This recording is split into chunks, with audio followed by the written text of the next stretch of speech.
Hello, welcome again to my channel. আজ একটা ফাটাফাটি বড়লোকস বিয়ে খেতে চলে এসেছি। উড়া ধুরা এই বিয়েটা প্রথম থেকে শেষ পর্যন্ত তোমাদের দেখাচ্ছি।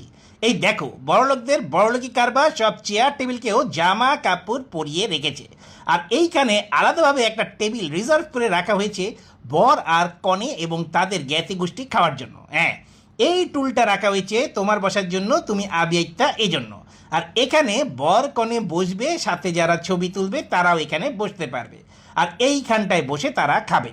কোথায় বসে খাওয়াটা ছাড়বে সেটা দেখাতে পারলাম না, কিন্তু এইখানে চলছে পার্সেল ব্যবস্থা। মানে বিয়ে বাড়িতেও যে পার্সেল দেওয়া হয় এটাই তো আমি জানতাম না। আর এইখানে ড্যাগ ভরা সব ভালোবাসা।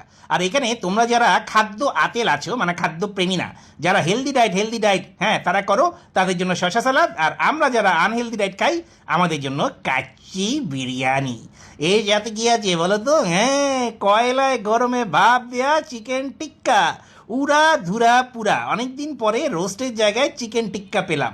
আর এই চাচা তো মানে জগ ভর্তি করে কফি বানাচ্ছে। মানে কফি লাভার যারা, তারা তো হচ্ছে গিয়ে জগ ভর্তি করেই কফি খায় নাকি।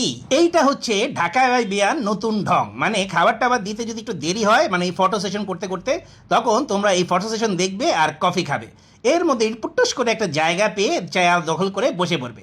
কিন্তু তোমাদেরকে তো খাবার দাবার দিবে না, দিবে প্রথমেই শসা সালাদ। ওইটা হচ্ছে খাবে কি খাবে না, খাবে কি খাবে না, এইটা চিন্তা করতে করতে চলে আসবে বোরহানি।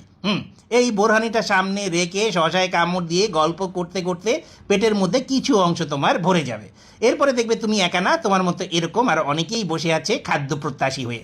এরপরে তুমি বিরক্ত হয়ে যখন বোরহানির বোতলটা ঝাঁকিয়ে ঝুঁকিয়ে সুন্দর মতো হচ্ছে গিয়ে এখানে ঢেলে নিবে, তখন তোমার মনে হবে বোরহানিটা খেতে আসলে কেমন হবে।